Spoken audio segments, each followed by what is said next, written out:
If you ever wondered as a filmmaker, why do all these videos look so good, where they take a room, paint everything blue, black, purple, look so good? In this video I will explain to you how you light the sceneries and what do you have to do to make the whole scenery complete. So this is the first shot we're looking at, and we have this woman in this purely blue and white room. When you plan to shoot something like this, how do you work? First things first, all these shots are most of the time a studio. So you have 3 walls, somewhere built in a studio or in a big hall. You need space. When you do multiple rooms, like one yellow, one red one, you need a studio or a hall that has a lot of space. Most of the time you build 3 different sets on a big hall, and then you just walk from this scenario to this scenario to this scenario, because on the same day changing everything in the room, repainting then would take too long. So everything that is in this room happening in pre-production. You want to go on set and there should be everything already done. Then you have these 3 walls. Then you build a rig system above it when you're not in the studio, where you can put big butterfly with a grid on it that shoots lights down. So you mount here some sky panel apertures all over the butterfly and shoot down. The reason for it is because you need something to control the ambience. Because next step is, now we're looking at the right side of the wall, you need something where the light is coming from. And here is probably a window. So we take our lamp and shoot from the side to create texture in the background and also give our actor a reason where she's getting the key from. Because when there's no reference for the audience where the light is coming from, it starts to look really unpleasing, unprofessional.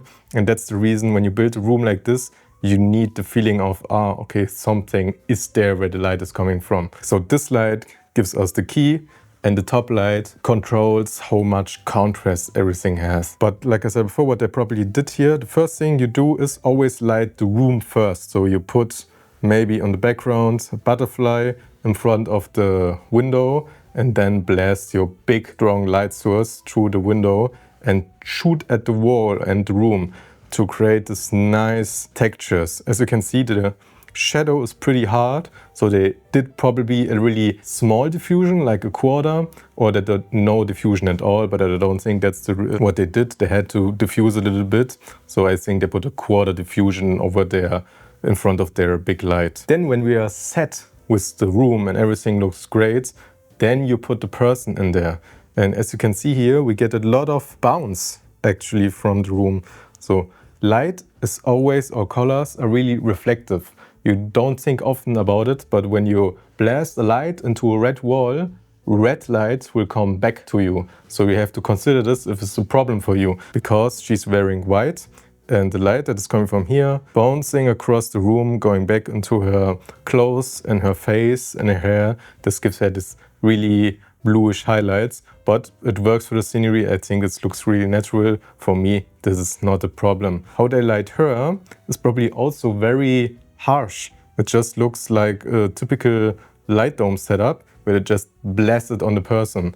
Because as you can see, we have really hard shadows. We have this very crisp texture on her skin, and this is something you only get with not that big of a soft source. Because this is a sport commercial, you tend always to not to light that soft, because soft light removes the muzzle texture, and that's not something that you want in a fitness commercial. People have to look ripped and good and a little bit of glossy because they're sweating, they're doing some work. So always underline the emotion that the audience want to feel when they watch something like this. So this is the red room from the scenery, and as you can see, they did it a little bit different. Now they have the curtains here in the background, and curtains are your biggest friend as a filmmaker, because they remove, like here, what's outside, and also they diffuse the light. So you can just get this really nice wall off and still get the practical out of it. As you can see here, the walls are all red, but the curtain is also red, but we have this nice glow, which gives us a little of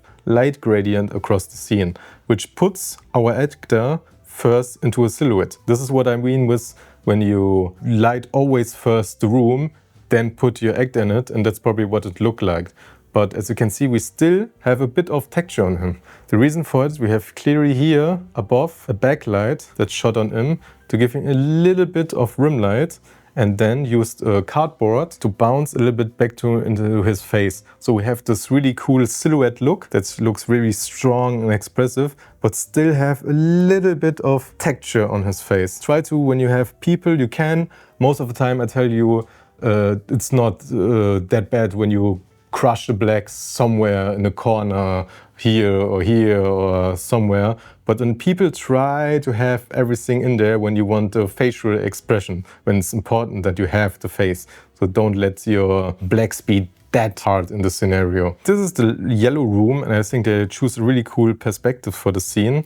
Also, you have to notice some skin colors work better with different colors than other ones. So I think darker skin actually works better with most, but if you put the white girl into this yellow room, everything would feel a lot flatter because the skin tone and the color of yellow are too close together and she wouldn't pop as much as her. So always consider also that when you want to max out the look. And I think you can clearly see here, the camera is upside down, that the light is actually coming from above the scenery. That's the big butterfly I told you was for the ground exposure. And we look at her, on her arms you can see that she's got actually a backlight. Also from here, just around the corner, from the wall, there's probably a wider light that's blasting on her, that she's got this rim right across her clothes, her arms, her chin, and that's what's giving her the exposure. I also think it's pretty cool that you just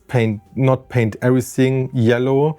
We have this black and white elements over here to give it a little bit more texture. But I think when everything was yellow, it will look a little bit plasticky, so it's not that cool. This looks like a concept. When everything is just yellow, it just looks like, okay, we want to do everything yellow. But like I said before, just do what you want. When the look is you're going for, do it. This is probably one of the most classic looks all of you did before. I don't know what I have to tell you. So it's just clearly one big turquoise, greenish blue lights that most of the time you do from the top or just from the side. Here it looks like they pretty underlit him so that it's coming from around here, because we get this no shadow around here, and just teal and orange. So you can, for the scene like this, you can use two asteras, put in the right spaces. It looks most of the time pretty good. So if you enjoyed this video, I would really appreciate a subscription from you. This is Daily Upload. My name is Mark Banyuli. I see you next time.